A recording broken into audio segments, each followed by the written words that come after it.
भारत और रशिया, उसके बाद अमेरिका और स्पेशली टर्की से संबंधित काफ़ी सारी इंपॉर्टेंट अपडेट्स आ रही हैं जो आपको मेन स्ट्रीम न्यूज चैनल्स के ऊपर भी देखने को नहीं मिलेंगी, इसलिए वीडियो को एंड तक देखिएगा। सबसे पहले बात करते हैं भारत और टर्की के बारे में। पिछले कुछ सालों से टर्की जाने वाले इंडियंस की संख्या लगातार बढ़ रही थी और टर्की भी भारत के टूरिस्टों से बिलियन ऑफ डॉलर्स कमा रहा था। लेकिन पहलगाम हमले के बाद भी टर्की का पाकिस्तान को सपोर्ट करना अब असर दिखा रहा है। रेफरेंस के लिए आपकी स्क्रीन के ऊपर आर्टिकल का स्क्रीनशॉट है। दरअसल टर्की की टूरिज्म मिनिस्ट्री ने साल के पहले हाफ यानी कि पहले 6 महीने का डेटा रिलीज कर दिया है, जिसमें बताया गया है कि भारत के टूरिस्टों में 37% का ह्यूज ड्रॉप देखने को मिला है। 37% की गिरावट आ गई है। टर्की की टूरिज्म मिनिस्ट्री ने बताया है कि जून महीने में भारत से 24,250 टूरिस्ट टर्की आए थे। वहीं पर अगर हम पिछले साल 2024 के जून महीने के डेटा को देखें तो पिछले साल जून महीने में भारत से 38,360 टूरिस्ट टर्की घूमने आए थे, यानी कि इस साल सीधा 14,000 टूरिस्टों की गिरावट आई है, वो भी एक ही महीने के अंदर। अभी जो गिरावट आई है ये अचानक से ड्रॉप आया है, वो भी मई और जून महीने में सबसे बड़ा ड्रॉप देखने को मिला है।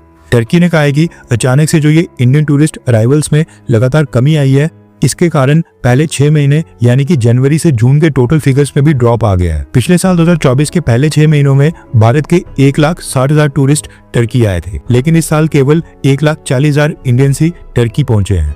टर्की के डेटा के मुताबिक ये ड्रॉप आया है मई एंड और जून महीने में। अप्रैल महीने की एंडिंग में पहलगाम का हमला हुआ था, 7 मई को ऑपरेशन सिंदूर हुआ था। अब ऑब्वियस है कि उसके बाद इंडियंस टर्की को बायकॉट करेंगे ही, क्योंकि टर्की तो चाइना से भी ज्यादा उत्साहित होकर पाकिस्तान का एग्रेसिवली साथ दे रहा था।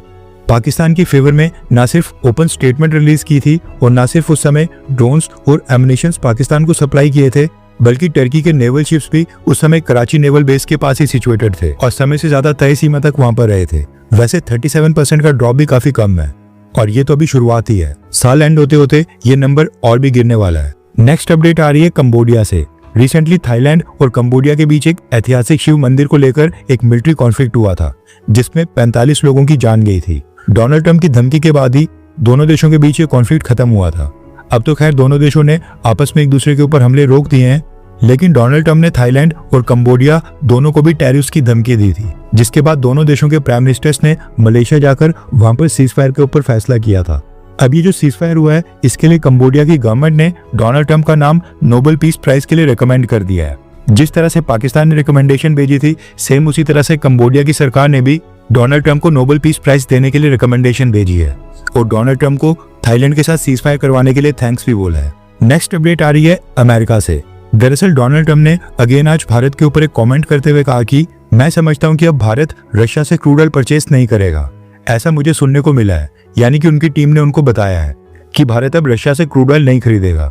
इसके आगे डोनाल्ड ट्रंप कहते हैं कि मुझे नहीं पता है कि क्या ये सही खबर है या फिर गलत, लेकिन ये काफी अच्छा कदम है। हम देखेंगे कि हम भारत के साथ आगे क्या कर सकते हैं। लेकिन आज भारत के विदेश मंत्रालय के ऑफिशियल्स ने कहा है कि भारत ने रशिया से क्रूड ऑयल परचेस करना नहीं रोका है। कुछ रिफाइनरीज ने नए ऑर्डर प्लेस नहीं किए थे क्योंकि बीच में रशियन ऑयल के ऊपर डिस्काउंट कम हो गया था, लेकिन ओवरऑल बाकी की रिफाइनरीज आज भी रशिया से रशियन ऑयल परचेज कर रही हैं। वैसे डोनाल्ड ट्रंप ने टैरिफ्स को 7 दिन के लिए पोस्टपोन कर दिया है। अब देखना ही होगा कि 7 अगस्त के बाद डोनाल्ड ट्रंप का भारत को लेकर क्या स्टांस होगा। लेकिन आपको क्या लगता है कि अगर डोनाल्ड ट्रंप भारत के सामने ये कंडीशन रखें कि वो भारत के साथ ट्रेड डील एक ही कंडीशन के ऊपर साइन करेंगे, अगर भारत रशिया से क्रूड ऑयल परचेज करना बंद कर दे, तो क्या भारत को रशिया से ऑयल परचेज करना बंद करना चाहिए, हाँ या फिर ना? नीचे कमेंट करके अपनी राय जरूर बताएं। नेक्स्ट अपडेट आ रही है महाराष्ट्र से और ये न सिर्फ महाराष्ट्र बल्कि देश के लिए गर्व की बात है। इंफ्रास्ट्रक्चर के मामले में महाराष्ट्र और मुंबई को देश में सबसे ऊपर माना जाता है और अपनी इसी लेगेसी को मेंटेन करते हुए महाराष्ट्र को देश का पहला ऑफशोर एयरपोर्ट मिलने जा रहा है। वैसे जिनको नहीं पता उनकी जानकारी के लिए बता दूं कि ऑफशोर एयरपोर्ट एक ऐसा एयरपोर्ट होता है जो लैंड के ऊपर नहीं बल्कि समुद्र के बीच या फिर किनारे से दूर पानी के ऊपर बनाया जाता है। पहले एक आर्टिफिशियल आइलैंड बनाया जाता है और फिर उस टापू के ऊपर एयरपोर्ट की कंस्ट्रक्शन होती है। दुनिया में कुछ देशों ने ऑफशोर एयरपोर्ट्स बनाए हैं, लेकिन जो महाराष्ट्र में ऑफशोर एयरपोर्ट बनने जा रहा है, ये भारत का पहला ऑफशोर एयरपोर्ट होगा। न्यूज निकल कर आ रही है कि मुंबई के पास समुद्र में बनने वाला ये ऑफशोर एयरपोर्ट एक इंटरनेशनल एयरपोर्ट होगा। एग्जैक्ट लोकेशन की बात करें तो मुंबई सिटी के 60 किलोमीटर डिस्टेंस के ऊपर नॉर्थ में वाधवन नाम का एक कोस्टल विलेज है, जो कि पालघर डिस्ट्रिक्ट में आता है। इसी के पास समुद्र के ऊपर ये इंटरनेशनल एयरपोर्ट बनाया जाएगा, इसलिए इसका नाम ही वाधवन इंटरनेशनल एयरपोर्ट रखा गया है और हो सकता है कि बाद में इसको चेंज भी किया जाए। महाराष्ट्र की गवर्नमेंट ने ब्रिटेन और जापान की कंसल्टिंग फर्म्स और इंजीनियरिंग फर्म्स को प्री फिजिबिलिटी स्टडी करने का कॉन्ट्रैक्ट भी दे दिया है, जो कि कुछ ही महीने के अंदर कंप्लीट हो जाएगा।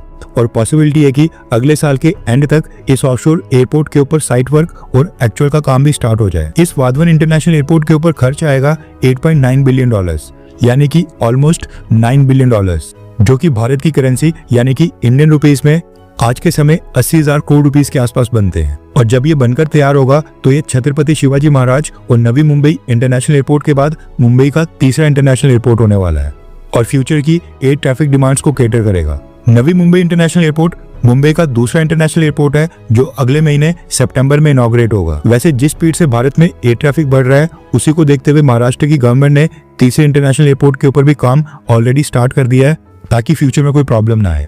नेक्स्ट अपडेट आ रही है बांग्लादेश और भारत को लेकर, और बांग्लादेश ने 24 घंटों के अंदर ही यू टर्न मारा है। दरअसल बांग्लादेश के प्रोफेसर मोहम्मद यूनुस ने एक स्टेटमेंट जारी की जिसमें उन्होंने भारत के ऊपर बांग्लादेश से ज्यादा टैरिफ्स लगने को अपनी जीत के तौर के ऊपर बताया था। दरअसल डोनाल्ड ट्रंप एडमिनिस्ट्रेशन ने भारत के ऊपर 25% और बांग्लादेश के ऊपर 20% टैरिफ्स लगाए थे। इसी चीज के ऊपर बांग्लादेश के प्रोफेसर मोहम्मद यूनुस ने कहा कि अमेरिका ने इससे पहले बांग्लादेश के ऊपर 37% टैरिफ्स अनाउंस किए थे, लेकिन नई लिस्ट में बांग्लादेश के ऊपर मात्र 20% टैरिफ लगे हैं, ओरिजिनल से 17 पॉइंट कम। और ये हमारे लिए बहुत ही बड़ी डिप्लोमेटिक विक्ट्री है। हमने अमेरिका के साथ इतनी अच्छी ट्रेड नेगोशिएशंस की हैं कि दूसरी तरफ भारत अमेरिका के साथ एक कॉम्प्रिहेंसिव ट्रेड एग्रीमेंट फाइनलाइज करने में फेल साबित हुआ है और भारत के ऊपर 25% के टैरिफ लगा दिए गए हैं, जबकि जो दूसरे देश हैं श्रीलंका, वियतनाम, पाकिस्तान और इंडोनेशिया, उनके ऊपर भी 19 से 20% के टैरिफ्स लग गए हैं जो बांग्लादेश के बराबर हैं। ये हमारी कॉम्पिटिटिव अपैरल मार्केट यानी कि कपड़ा मार्केट के लिए काफी गुड न्यूज है। ये कहा है बांग्लादेश के प्रोफेसर मोहम्मद यूनुस ने अपनी स्टेटमेंट में। यानी कि प्रोफेसर मोहम्मद यूनुस को लगता है कि बांग्लादेश के ऊपर भारत से कम टैरिफ लगे हैं, इसलिए बांग्लादेश ने भारत के ऊपर ही जीत हासिल कर ली है। दरअसल बांग्लादेश के प्रोफेसर मोहम्मद यूनुस बांग्लादेश के लोगों के सामने ये दिखाना चाहते थे कि किस तरह से उन्होंने अमेरिका के प्रेसिडेंट डोनाल्ड ट्रंप के साथ नेगोशिएशंस करके भारत से कम टैरिफ अपने ऊपर लगवाए हैं, लेकिन अपनी खुद की बड़ाई करने के चक्कर में वो ये भूल गए कि भारत के ऊपर कमेंट करना कितना गलत है। हुआ ये कि जैसे ही बांग्लादेश के प्रोफेसर मोहम्मद यूनुस की स्टेटमेंट आई उसके तुरंत बाद से ही भारत में बांग्लादेश की आलोचना स्टार्ट हो गई और जब ज्यादा बैकलैश हो गया तो उसके बाद प्रोफेसर मोहम्मद यूनुस ने जो भी सोशल मीडिया और ऑफिशियल वेबसाइट्स में जो स्टेटमेंट रिलीज की थी 24 घंटे के अंदर ही उसको वापस से एडिट करके भारत का नाम हटा दिया है। भारत वाला पूरा पैराग्राफ ही हटा दिया गया है। शायद प्रोफेसर मोहम्मद यूनुस की टीम को यह एहसास हो गया होगा कि डोमेस्टिक ऑडियंस को खुश करने के चक्कर में उन्होंने भारत को नाराज कर दिया है, इसलिए 24 घंटों के अंदर ही उन्होंने पूरी स्टेटमेंट ही बदल दी। नेक्स्ट अपडेट आ रही है आयरलैंड से, जो कि एक यूरोपियन कंट्री है और ब्रिटेन के लेफ्ट साइड के ऊपर सिचुएटेड है।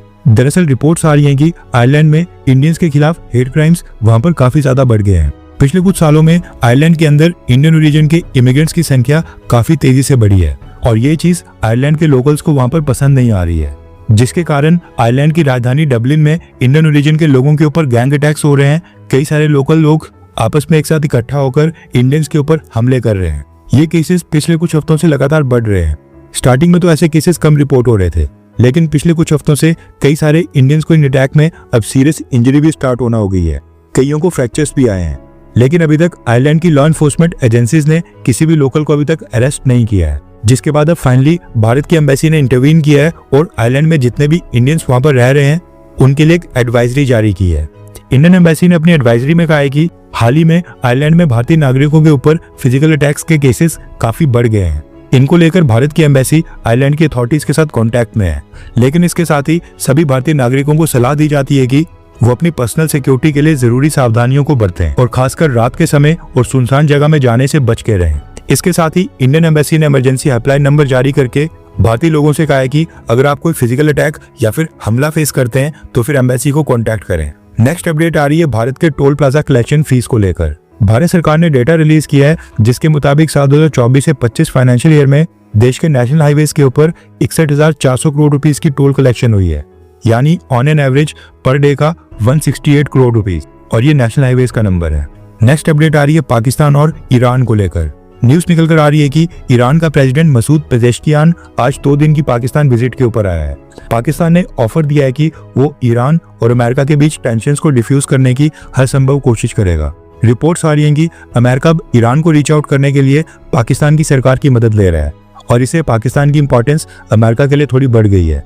हर 24 घंटे के अंदर जियोपॉलिटिक्स में बड़े फेरबदलाव और उलटफेर हो रहे हैं और भारत के लिए नए चैलेंजेस आ रहे हैं। कोई देश अपने फैसले से पलट रहा है तो कोई देश ब्लैकमेलिंग के ऊपर उतर आया है। सभी देश एक दूसरे को नीचे लगाने की कोशिश कर रहे हैं। इन सब के बीच हमारा भारत किसी भी देश से पीछे न रह जाए, इसके लिए मोदी सरकार लगातार कोशिशें कर रही है। एंड भारत की foreign policy, defence news, economy और ग्लोबल अफेयर्स का सही एनालिसिस हमारे चैनल इंडियन अफेयर्स का मिशन है और ये मिशन आपके सपोर्ट के बिना अधूरा है।